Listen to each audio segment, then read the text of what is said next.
Hey guys, it's Nick the Booksmith. Welcome back, welcome back. Well, let's get started. A game plan is really a good thing to have. At least somewhat of a game plan. Think about size that you want to make your patchwork cover. Think about the density, how thick you want it. If you're going to be covering, let's say, just a piece of file folder, you could put pages in it for a notebook, or maybe you have an old planner that you want to cover the cover of so that you can reuse it, but you're sick of the cover. Maybe you bought a notebook at the store and you want to glue on a patchwork fabric cover. So have in mind the size that you're going to need for that. And I suggest not directly attaching anything to the cover until it's all built.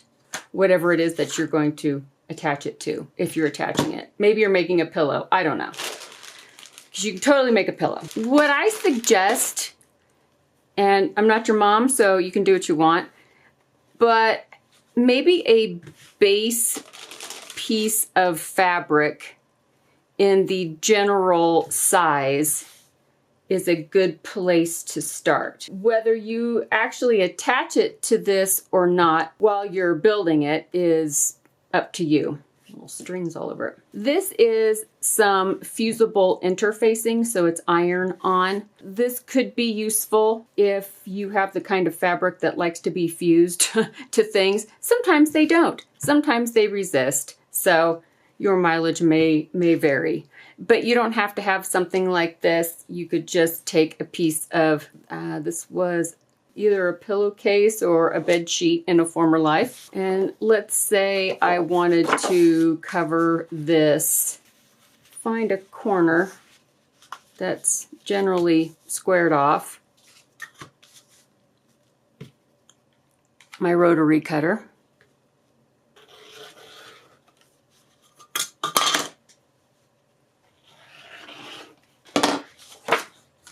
So let's say that this is our general size that we're going to be going for. Then you can just start collecting a little pile of scraps that you may have lying around, whatever those scraps may be. If you have a certain color scheme you want to be going for, then definitely choose accordingly. Okay. And you could be strategic about it if you want to place something in specifically for the front or the back cover. You can plan that out accordingly, because this is going to be the general size. You can pretty much guarantee that the middle will be where that fold is. We're just going to use that for the example today. So I'm going to finger press this down to give us a general middle section right here. And then you can just start placing your fabric. And I would just go ahead and kind of get a general layout before you start attaching anything in particular. And you can overlap things. Just keep in mind that heavy fabrics, when they are overlapped, are going to create quite a bit of bulk. So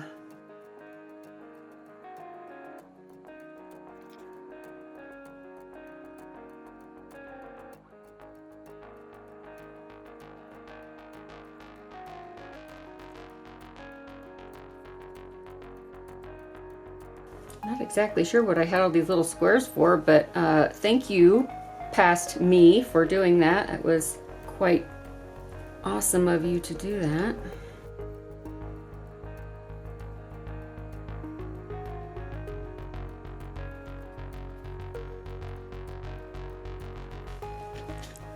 Zoom you in a little bit, maybe. See what's going on here.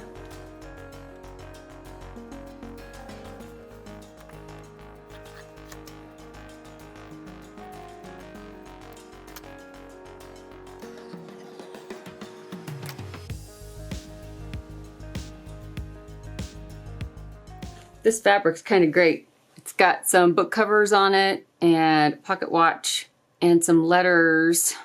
And I think there's even some ledger paper in here. I mean, it's kind of my jam, man. I don't think there's a Maker's. Oh yeah, there is.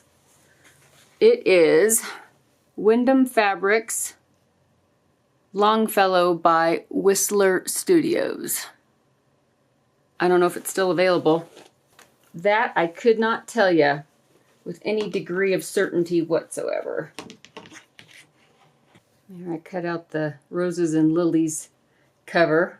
Go maybe kitty catty corner down over here maybe. This is from my Spoonflower. It was one of the fabrics I designed with some different elements in it.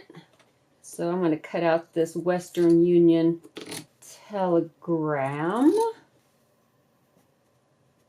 I can go there, maybe. Not sure I'm digging that. It's a little, I don't know.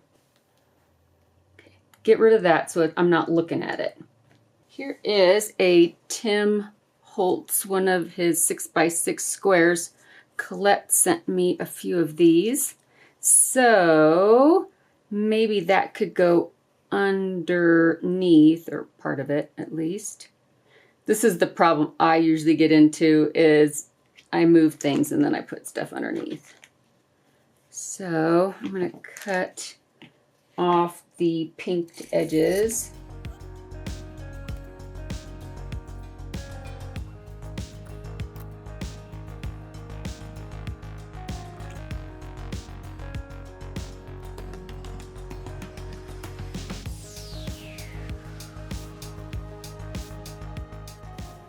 This went here, right? I think that went there.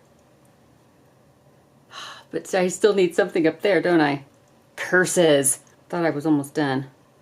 Maybe this will go here. And this will go down here. Which still doesn't solve my problem up here, does it? I probably end up fraying some of these edges just so that they don't look neatly trimmed. But you could do this with all kinds of different things. You could use all lace if you wanted to, or all quilting fabric, or all trim. Maybe you have a bunch of eyelet ribbon or something. You could just make a patchwork of all of that. I'll probably fray this as well. Okay, so I just need to figure out what I want to do on this spot. And then I can attach everything together however it is that I will be attaching it together. It might go in there, or it might go down in there somewhere. I'm going to think about it. Okay, up here. Focus, Nick, focus. All right. So this is just like me at the grocery store. You know, when you're picking out fruit or something, and let's say you're thinking, okay, I want 5 apples, and you pick out 4 like that, and then the 5th one takes forever. It's like you can't find the 5th good one. The 5th one that will meet your standards. It's just, I don't know what it is. Happens to me every time, every time. It takes me just as long to pick the last one as it did to pick all of the ones before it. It's a little piece of striped. I love this. Might have to go maybe in that direction or something. Except I'm going to flip it around because, well, I don't even know if I could tell you why. It just needed to be flipped around. I think a piece of this will do. And then perhaps that will kind of sit up in this general direction or something. Okay, so let's just say we're gonna go with this. We're gonna do this. Oh, this landed on the top of the project here, and it's just a little piece of crocheted. It's lace, which I wasn't going to use, but you know what? It's being insistent. If it's that insistent, then perhaps it needs to be used. Now what I have to do is think about how I want to attach all this together. Do I want to attach it to a piece of base fabric? Do I think that's going to make too much bulk? So I don't want to do that. Make your decisions. I don't think it's going to create too much bulk in this case because the fabrics I used were not heavy per se. A couple of them are a little heavier than others, like this one and this over here, but it's not that big of a deal. And then after you've decided if you're going to use the base fabric or not, then you can decide if you're going to be sewing on it. I would go ahead and keep moving that. I would go ahead and get some fabric glue and tack things together. And you don't have to use a lot of glue, but just enough to where it won't shift on you. And that way you don't lose all the work you've done, because that's no fun. I've been there. So I'm just picking up some pieces, trying to get a piece of everything so that everything has some glue on it to attach down to something else.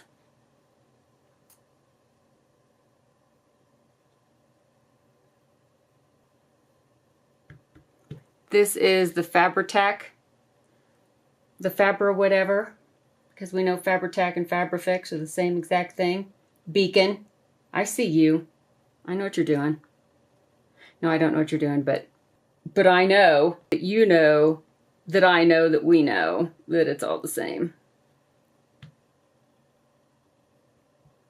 A little bit under that one. I'm going to be sewing over the top of this, so that's why I'm not doing all glue. But if you're not going to be sewing, you could go ahead and glue everything down. If you need to take it apart, I would suggest getting out your phone and taking a picture of it. Then that way you don't mess yourself up by forgetting where it is that everything went. But since I'm going to be sewing over the top of this, kind of like a raggedy, I'm not going to worry about getting it perfectly all glued down. You could probably also use some like basting tape. Now, if I'm going to cover this, and this is going to be in the middle, I want this over here on the edge. So I'm going to scoot my group over a little bit. Now, if you're not this strategic about something on the edge, like that piece of trim, don't worry about it. I shouldn't have been. I should have just willy-nillied it and not worried about it, but here I am, right? Wouldn't be me if it wasn't complicated. Okay, grab a little piece of this.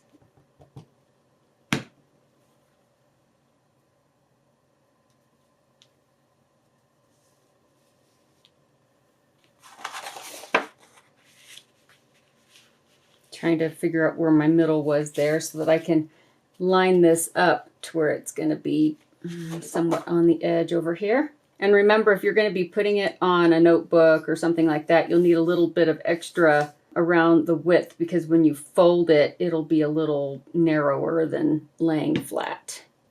Because when it's like this, it's one size, but then if you have to fold it around something like this, it's going to be a little short if you make it just exactly that size.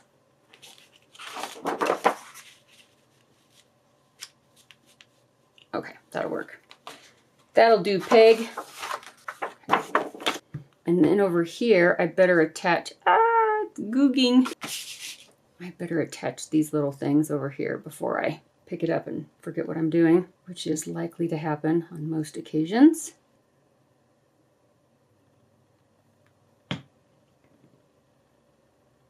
I might just kind of put that there. Okay. I think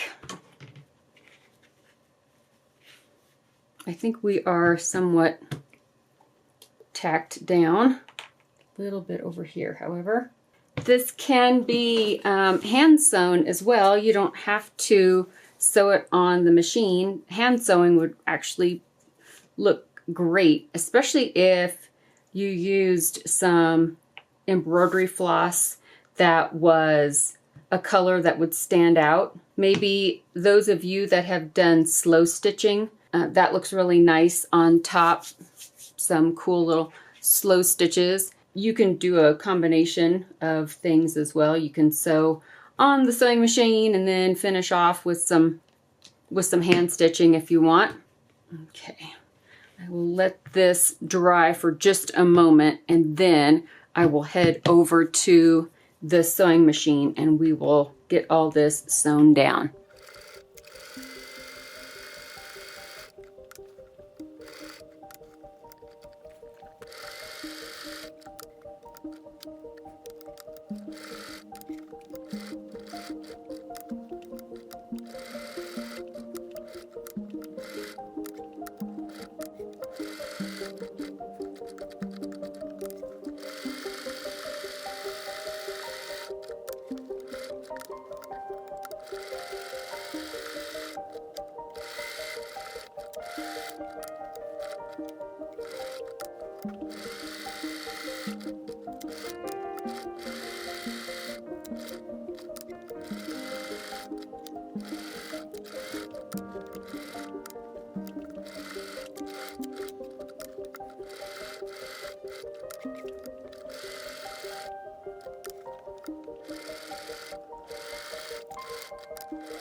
Show you all that I did in case I skipped through some of that. So I did a circle around one of the bees, and it's hard to see, I also sewed around Expedition and the tag. Everything got sewn around as far as the edges that were showing. Everything got stitched down. And then because I didn't glue down the entire underneath, which you can do, I did some stitching in the middle of things so that it wouldn't pucker in the middle. I went around one of the words in that dictionary fabric and I made a little square down here.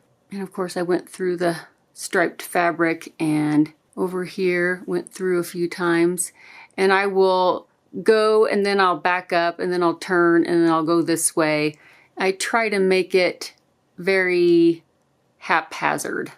So there is that.